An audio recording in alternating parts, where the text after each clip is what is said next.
From the News Channel 5 Network, this is OpenLine.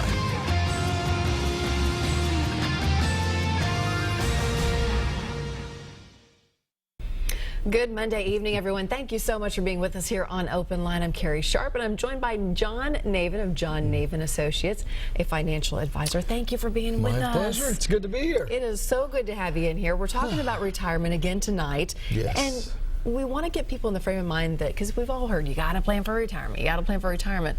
But what retirement is today is not what it was 25 years ago whatsoever. And you're going to help us out when it comes to planning for this new world retirement. New world retirement, today's topic. Okay. Yes, very exciting. So what does that mean?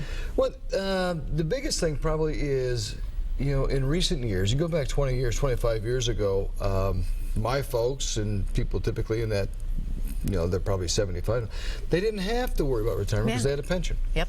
And at that time, too, you get CDs were paying 6%, so if you had a pension and you had CDs, you're good to go. You didn't have to do any planning. You didn't have to think about it. So that's not the case now. No, it's not the case now. There's a lot more worry that goes into it now because all the uncertainty. Yeah, and there's a lot more options, a lot more choices, and that's really what I was trying to go with for tonight's show, is really to talk about what are some of these new options, new opportunities. You know, we talk a lot about retirement planning, and I still want to touch on that in the beginning here for sure, but then maybe we can dive into some of the tools, the vehicles, products, if you will. Okay. Because they're a little bit different than what they used to be. So if somebody has questions about some of these things, we can talk mutual funds, we can talk annuities, talk bonds, talk index annuities. It's a pretty popular topic right now. So just some of these different things. Okay. If you want to give us a call, if you have one of those questions, something that just popped into your mind, go ahead and give us a call. 615-737-PLUS or 7587. The phone lines are open right now, so if you have a question, just hop on the line, give us a call. We'd love to answer your question, or John would love to answer your question. I would love to hear it. John will give it his best shot. Let's talk about, just first of all, real quick, just a question that I have on my mind. How's the market shaping up here at the end of the year? What's this year been like? Well, for the year, it's actually it just turned south, so we're a little bit negative for the year. Things still look good, and when I say things, I'm talking about corporate profits, and the economy looks strong. Interest rates are still low, so everything looks good. They're talking about rates bumping up here in the first quarter next year. Will that change things? Will that cause the market to? It'll shift it a little bit. But corporate profits and the things that really drive the economy and the market all look good, and they all look strong. So I think we're in for a good ride still. This is a very big overall question. When you look at your investments for the year and knowing what you know about how the market performed this year, how should your own investments be performing if you were invested wisely when it comes to the market? I mean, is it up market, down market? Down. Should you be even? Yes, you should be even to a little bit less. Oh, okay. That's a tough question, isn't it? Well, it is, but I'm hesitant. Why? I was talking with my wife before I came on the show. She goes, "Are you going to talk about those buckets again?" I said, "Yes, we've got to talk about buckets. We always have to talk about buckets." And so, well, let's just talk about them, get them out of the way, and then she'll be happy. Let's just bring them and we'll talk buckets for a minute. Let's talk buckets. Tell me what you mean by buckets. There's got to be different buckets. So when you're looking at your overall portfolio, and this is where I'll bring it back full circle, we have to have different buckets, meaning, and people understand buckets typically. So we want to have a cash bucket. We want to have enough money in cash or liquid money that we can have access to, get to, emergency fund, that kind of thing. Our next bucket that we plan for is income. So typically people, when they sit down, they're doing retirement income planning, they want to make sure they have enough income. Sure. The third bucket is short-term. So short-term money, which could be anything from 3 to 5 years, and then long-term money, which would be 5, 7, 10 years and longer. So you allocate your money in these different buckets based upon what's important to you in retirement and what you're trying to achieve.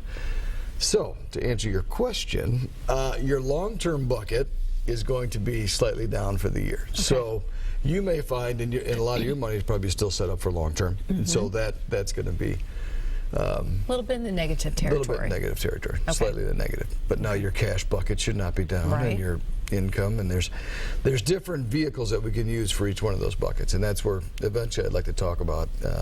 We'll get to those. We have to do it. We don't have to do it now. You know what? We have a caller right now. We have David on the line. David, thank you so much for calling in tonight. What's your question for John? Yes, my question is on retirement money with your employer. as the market is falling down, if you are retiring, you're already started to retire, the market is falling. Could you leave after you retire? Could you leave your 401k, with your past employer, until the market comes back up, and your money comes back up, before you can then roll it over to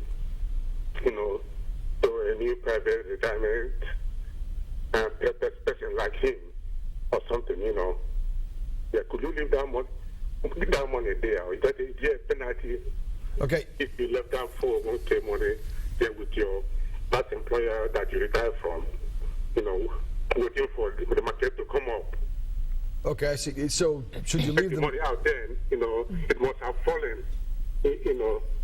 Your total portfolio must have total amount must have fallen down. Yes. So when you take it out to roll it over as a hardware to a private company like him, you are not taking out a small amount of money. Yep. Okay, I think we understand your question, yep, David. I think I'm with you. Okay. So the question, it sounds like, is, in essence, should you leave the money in the 401k and wait for the market to come back, or should you put it somewhere else? What you do with that portion of money? I was talking with a client just towards the end of last week about that same kind of question. They were looking, they're saying, okay, if I'm going to move money, should I wait or not? It all depends on the investment choices. For example, two big things specifically to your question, David. Anytime you can get money out of your 401k, I would take it out. Just because typically you can do it cheaper somewhere else and you have the universe of choice. So you can go anywhere with your 401k. Most of your 401ks probably only have 15, 20, maybe 50 options you can invest in. Just inside of mutual funds alone, there's about 28,000. So not including stocks, individual bonds, ETFs, all the other stuff. So if you can get it out, get it out. Plus it's in your own name, so you can put it in your own IRA. With the question of the market coming back, it's going to come back or not come back regardless of where you are. So if you can get better investment choices outside the 401k, when the market comes back, it typically should do better than where you are inside the 401k. Not always, not a blanketed statement, but depending on your 401k, yeah, you can usually do better. Yeah, that totally makes sense. Yeah. I get it. Somewhere else. Got it. All right. Well, what else is on your mind when it comes to retirement? I would say the first thing, I still want to, because I want to kind of make sure that we drive home a few points every time, and I always enjoy doing this and talking with you. It's always fun. Good, thanks. Yes, and I can be comfortable. Good, that's important. It might be, but and it is important to be comfortable when you're talking money with someone and planning, because that's a hard talk sometimes. And people, it's intimidating. Yeah, very and intimidating. Most people that you'll sit with or go talk to have a tendency to make you feel intimidated. So I don't want people to feel that way. I want them to feel comfortable. It's very, very comfortable if they come see us, and so I want them to do that. But the first and foremost is to understand what your retirement's going to be. And what does that mean? So if you're going to look and say, what do I want to do? And it's not what it used to be. So not only do we have a new world of investing, we have a new world of retiring. Right. People are living much longer. They're living more active lives in retirement. Yes. Not little old granny going to the nursing home and knitting sweaters. And you're not playing shuffleboard. No. But you might, but not typically. So one of the things that we've discovered, or we notice, is that money is here to drive your purpose and your passion and your health. And that's just one of our beliefs. We believe in balance. So balance financially, physically, and then personally. So you're going to need money. Money is not going to make you happy. Lack of money will definitely make you unhappy, but money will not make you happy. So we've got to find what it is that's going to make you happy. So that leads into the passion aspect, where you really start to look and go, okay, what is it I want to do now? Because a lot of folks that come in are, they're 55 and above. They're looking to retire, and they're going to say, okay, what am I going to do now? Yeah. And it's exciting. For the second half of your life for a lot of people. And you can go, my gosh, I can do anything. Yes, you're not constrained. So we're going to help people get off the treadmill, this proverbial treadmill, and hopefully get them on the other treadmill, which is the physical treadmill, because we want you to be around for a while. So you need your health, You definitely need money, but it's all built around what do you want to do. And for a lot of people, when we ask that question, they haven't been asked that before. Wow. Because if you have 2,500 new hours in a year, what are you going to do with them? That's a big question to figure out, isn't it? Yeah. And an exciting one. Yeah. And we haven't had this opportunity to really look at what we love. Yeah. Because you went to school probably, or you went to school, you got out of school, you got a job, and then you're supposed to get married, right? So then you get married. Well, then you're supposed to buy a house, you buy this house, and you're supposed to have kids, and you have kids. And we get on this treadmill, and then pretty soon, it's 20, 30 years later, we're like, how did I get here? Yeah. What am I doing now? You look up and say, whoa. Yeah. It's time to retire. Yeah. All right, you think about that. What are you going to do the next 20 to 30 years of your life? We're going to take about a 2-minute commercial break, so get that figured out, and we'll come right back with more questions about retirement. Feel free to go ahead and give us a call as well. We'll be right back.